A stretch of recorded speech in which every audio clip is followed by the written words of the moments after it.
Hey, I'm recording this video to tell you my real user experience with the Lenovo Y520, and because there's a lot of people asking me about it, what do I think, so friends and everything. But since I'm not a real reviewer, so to say, or professional reviewer, I'm just going to imagine that I'm talking to one of them and tell you as I would tell him.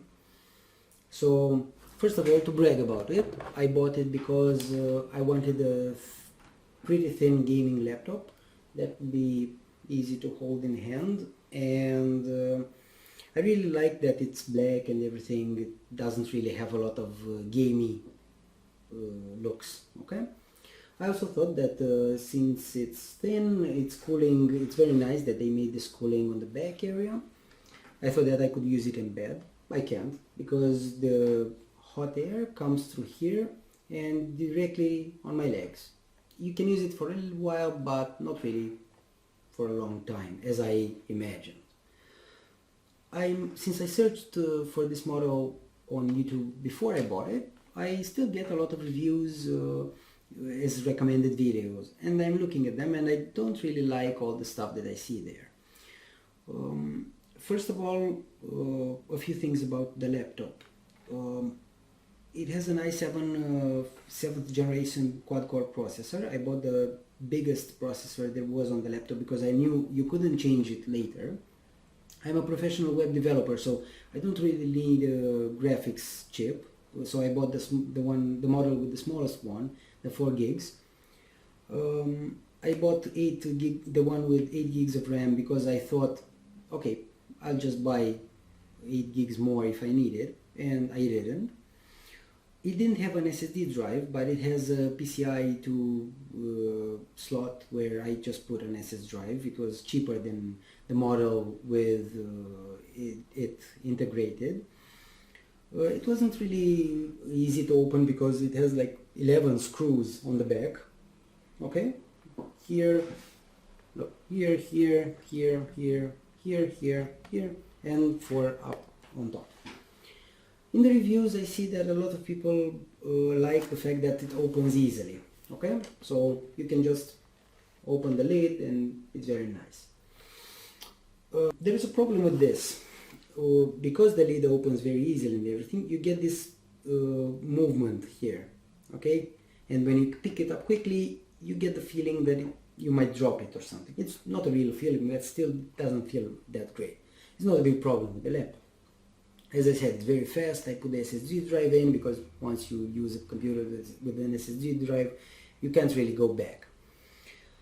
Now let's go to the cons. First of all, in the reviews, you'll always see that they say it's a very nice laptop with a very good keyboard and the mouse pad is very good. Okay, some of them don't like the fact that it's a little bit pushed inside. Okay, here it's no problem. It works very nice. You get used to it very fast. They say that the fingerprints are also a problem. Again, I didn't have this problem. All my laptops get finger stains and everything. It's normal. You don't care when you actually use it about this stuff. So I'm not going to talk to you about USB stuff, how many USB ports. I really didn't care because how many times you use the USB port compared to the rest of the time you use the laptop, it really will not matter. What will matter to you? A lot of people say, okay, it's a gaming laptop, it has a good screen and everything.